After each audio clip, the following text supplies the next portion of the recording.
Hi, I'm Paul from Find My Footwear, and today we're looking at 6 of the best cushioned running shoes on the market right now. When we talk about cushioned running shoes, we're typically referring to neutral shoes, and with that in mind, I've kept this selection specifically, with the exception of one model, to neutral cushioned shoes. We do have another video on the best support category shoes, but I think it's important to mention that cushioning and stability aren't exclusive. You can have cushioned support category shoes, but for the purposes of this video we're looking at the best neutral cushioned shoes on the market.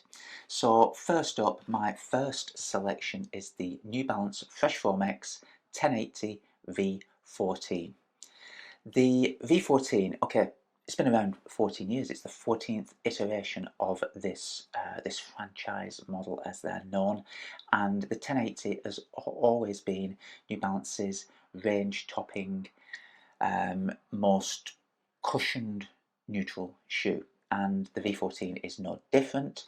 It is a very popular shoe and one that is known for being soft and plush.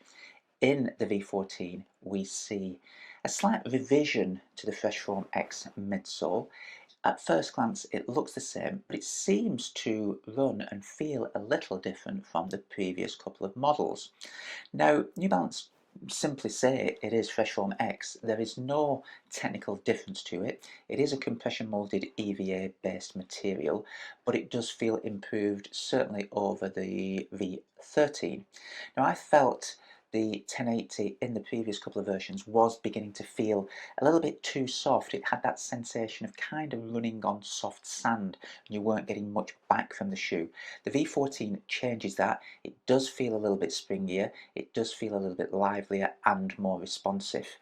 The overall geometry is pretty much the same, but I think what New Balance do is kind of tweak this midsole pattern, and depending on whether we've got kind of concave or convex shapes to it, it creates some of the stability. The shoe feels very stable, it feels very balanced from heel to toe, and it's a very smooth transition through the running gait cycle, but it does feel a little bit springier in this version, and it, like I say, it does feel all the better for it. The New Balance 1080 is just a shoe that's associated with a soft, smooth ride, and the V14 is no different. If you like a no-nonsense ride like that, it's great for everyday miles, then the 1080 is a great option for that. So shoe number one, the New Balance Freshform X 1080 V14. From Saucony we have the Saucony Triumph 23. Again, a long time franchise model for the brand. This time we've got a PIBA based midsole. It's the Power Run PB form from Saucony, and again, while some brands don't mention there's any technical change to these midsole materials, like New Balance with the Freshform X, didn't say there was anything different over the previous model. Saucony don't say there's any change with this shoe over the Triumph 22, but it certainly does feel different. It feels a little bit springier. Whilst the Triumph 22 did have a feel like the fresh form of the 1080 V13, that it was a little bit too soft, a little bit sinking into the sand type sensation. The Triumph 23 feels all the more improved, more responsive, and a much springier ride. Now, the Power Run PB is the same type of midsole that Saucony use in the Endorphin range, so the faster, racier type shoes. So they can kind of tweak the formulation depending on the intended use of the model, and in the Triumph 23 it does feel a little bit tweaked towards racing performance type feel, a little bit more energized, shall we say, more responsive than purely training, but it's an entertaining ride. It feels soft, springy and lively. It's got a nice toe off to it, and we've got a deep stike 38mm, so it's just a very plush ride that has a little bit more toe off. It makes the shoe a little bit more versatile, and if you vary the paces on your long runs, then the Triumph 23 is a great choice. So one of the best cushioned shoes from Saucony, the Triumph 23. Now, this next shoe is the exception to my rule when I said all the shoes were going to be neutral options. This is the Asics Gel-Kayano 32. Now, the Kayano has always been a support category model, and I think it's one of the best support type shoes on the market as well. But in recent years, the support has changed to this 4D guidance system. And whilst it does still control, it's not the most supportive shoe on the market. It is more, I think, better suited to mild overpronators.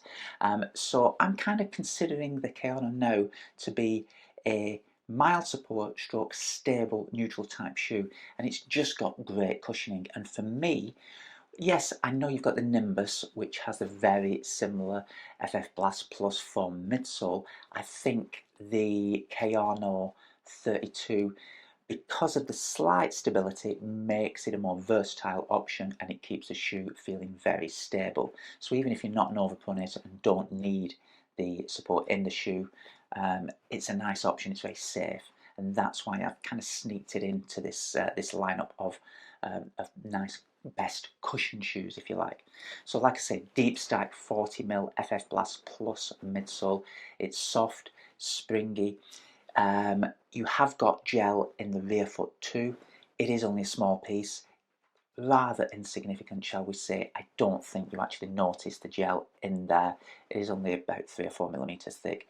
It's not massively contributing to the feel, dare I say it, but otherwise the geometry of the shoe, which has been tweaked, you've got a little bit more forefoot cushioning in this model, the 32. It does make the shoe feel very soft, very smooth. The Kayano it's the brand's most well-known shoe, shall we say, in the specialist running category, and it just has that super smooth, soft plush ride. It's kind of like your Rolls Royce kind of feel. Very smooth, very balanced, very accomplished, kind of elegant ride, shall we say. Neat upper, nice fit around the foot. It doesn't scream and shout, but it does a very nice job. The Asics Gel-Kayano 32. From Brooks, the Glycerin Max, the highest stack shoe in this lineup, one of the highest stack shoes on the market right now. I think we have the Adidas Prime X V3 just launched. That's kind of 50mm, it's carbon plated, it's a lot of things, or it's trying to be a lot of things to a lot of people. I haven't tried it yet, but previous versions of that shoe did feel rather unstable for me. But Glycerin Max, even with the 47mm stack in the heel, it is very balanced and very stable. The foot sits, whilst it looks super high, it probably measures more than 47mm. The foot sits down here, round about just below that Brooks logo there. So it's kind of cradled within the shoe. We've got a broad base, your foot sits within that, like in a cupped recess within the midsole. It's very stable, it's very balanced, and even with 47mm cushioning, you don't feel unstable at all. The midsole is Brooks' DNA tuned material. This is a nitrogen injected foam. The process involves injecting different degrees of nitrogen within the moulding process. Larger cells in the heel create a soft, cushioned, very plush heel strike landing. Smaller cells in the forefoot create a springier, more responsive toe off, and it really works, and it works very well, especially given the mega deep stack. You can see the forefoot rocker is rather aggressive. You do need that forefoot rocker on a shoe that's so deeply, highly stacked. If it was flat all the way through, we wouldn't get it off the ground, but this encourages a smoother transition into toe-off and a nice toe-off spring, and it really is a very lively, very entertaining shoe. I've run many miles in this. Gosh, I've had a pair since the launch at Christmas, so we're 8 months in. It's also the most durable, in my opinion, midsole cushioning on the market right now. It shows no signs of giving up. When I put the shoe on, it feels genuinely as good as it did on day one. So a very durable, very long-lasting feel to the DNA tuned material. So that's the Glycerin Max, a high stack, highly entertaining, soft cushioned and responsive ride if you do want to pick the pace up a little bit. It is a cruiser of a shoe. It's a long, soaking up the miles kind of affair, but a little bit more versatile as well. The Glycerin Max from Brooks. Hoka's offering the Bondi 9. The Bondi 9 has transformed the Bondi lineup in this the new version. Previous models were always compression molded EVA foam. This one, a supercritical foam. Now, the supercritical process involves the injection of air into compression molded materials, and it does make them a little bit more durable, a little bit lighter, and a little bit springier. And I think it really transforms the Hoka Bondi in the Bondi 9. Previous versions had begun to feel a little bit flat and a little bit left behind by the competitors that were using PBACs, PBA based materials, as well as nitrogen injected foams. And the new Bondi 9, it kind of elevates the shoe again. It puts it back in a more competitive position within the market, and it's certainly made this lineup of the best cushion shoes around right now.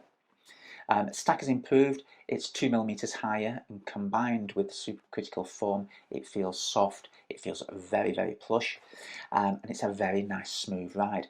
For fans of the brand, yes, the rocker geometry remains the same, so it does roll you down the road a little bit. That adds to the smooth riding sensation of it. Upper. Hoka have really done a great job on the uppers of all their shoes in the last season, I think. This kind of engineered or knitted mesh upper, very neat. Lots of plush padding around the tongue, the ankle collar, and the Achilles flared away as well. Just elevates the shoe, and it's given them, a more premium feel, which I really like. So I think Hoka have done a great job with the 2025 lineup of shoes, and the Bondi 9 probably one of the best. It's a great neutral cushion shoe. And last but not least, I've made this selection based on the fact that I think this model is the best value for money neutral cushion shoe on the market right now. It's the Brooks Ghost 17. Okay, it's been around a while. What have we got in the new version? We've got the same DNA Loft V3 foam. It's a nitrogen infused foam, but we've got more cushioning. It's been pumped up a little bit. The stack height is down by 2mm to 10mm, but it's improved more. We've got a deeper forefoot, so that gives it a much softer feel. Again, Brooks say the DNA foam hasn't changed from the previous version, but just because we've got more of it, it feels a lot softer.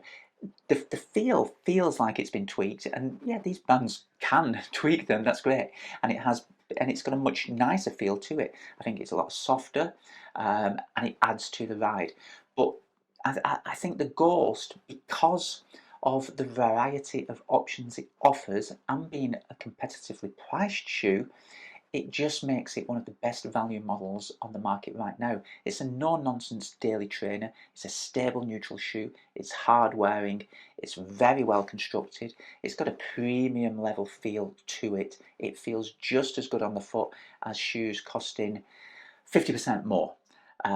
It's also available in a wide range of widths. You've got narrow all the way through to extra wide, so 4 width versions available. It's available in a Gore-Tex upper waterproof version. It's available in a wide range of colours, including all black. So if you want a shoe for daily use or maybe for work and you have to wear a plain black shoe, then there's one for you. So it's a very versatile shoe. It's a great running shoe as well. So the best value cushioned running shoe on the market right now, I think, is the Brooks Ghost 17.